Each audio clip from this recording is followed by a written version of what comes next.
and welcome to the second week of fall.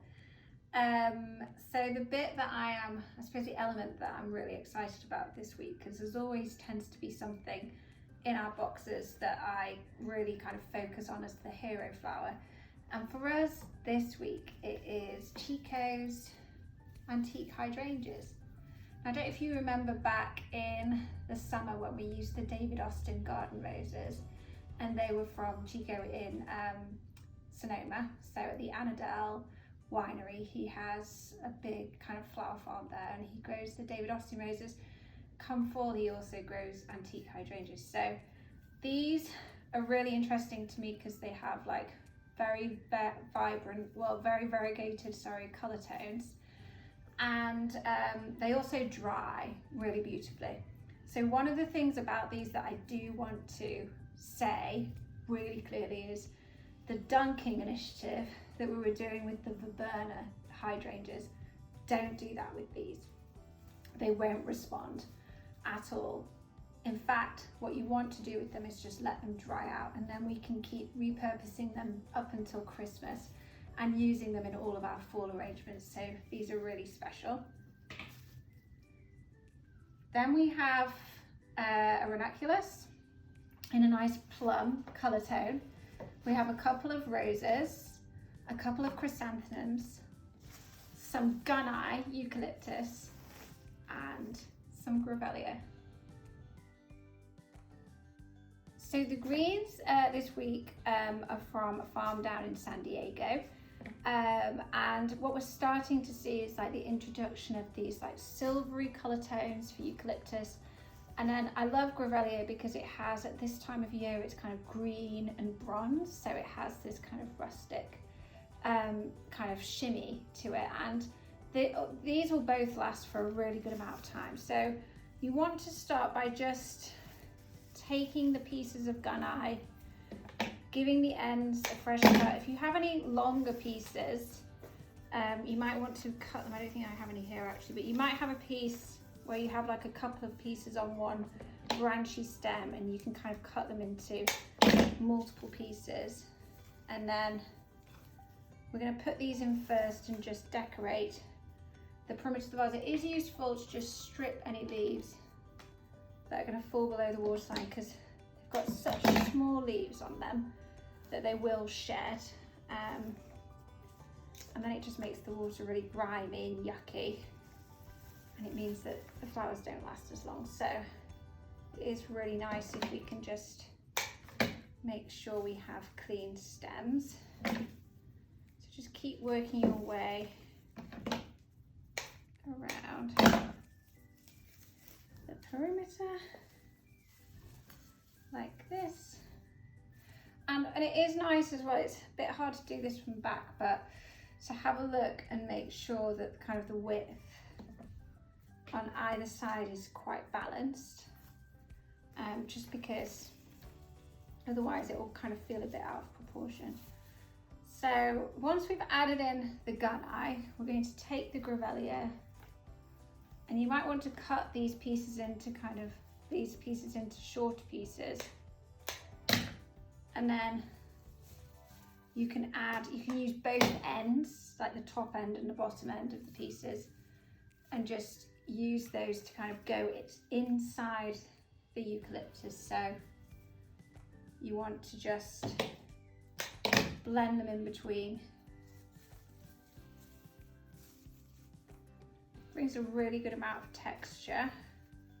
So this piece is quite long, so I'm just going to cut it in half and then add it in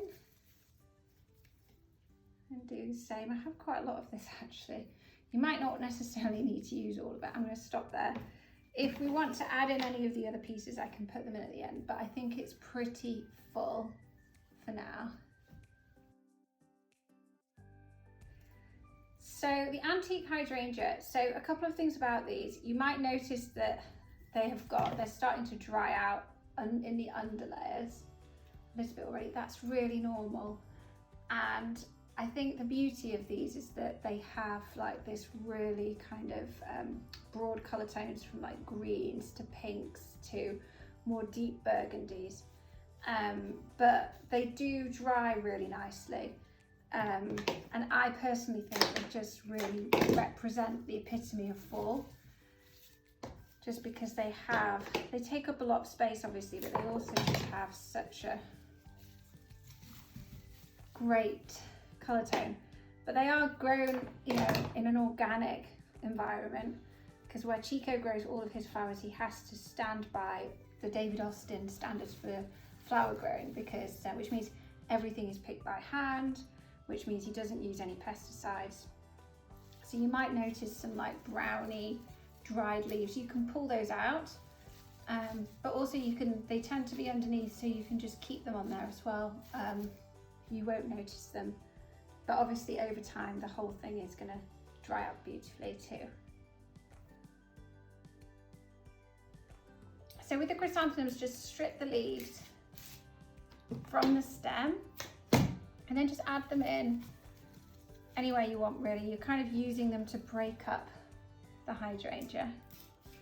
A few people ask as well, like, what's the best way to dry the hydrangea? And there's a couple of options that you've got. You can either just, well, this arrangement is going to last for a good couple of weeks, but after that time frame, when you start to see the leaves literally dry out, I would pull them out of the vase and just put them in a vase out of water, and you can just keep them upright and they'll just dry beautifully. Or if you want, you can also hang them upside down in a cool place for a couple of weeks, and it will also do the same job, like whatever you prefer. It's completely up to you. And then we've added in the chrysanthemums.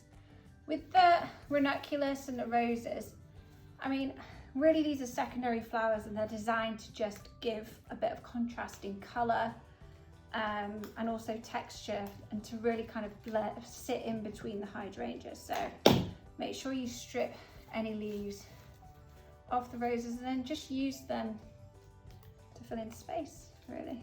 I think it's nice to, they're really tight roses, so you'll see that they're kind of very curled on the inside. That's completely normal.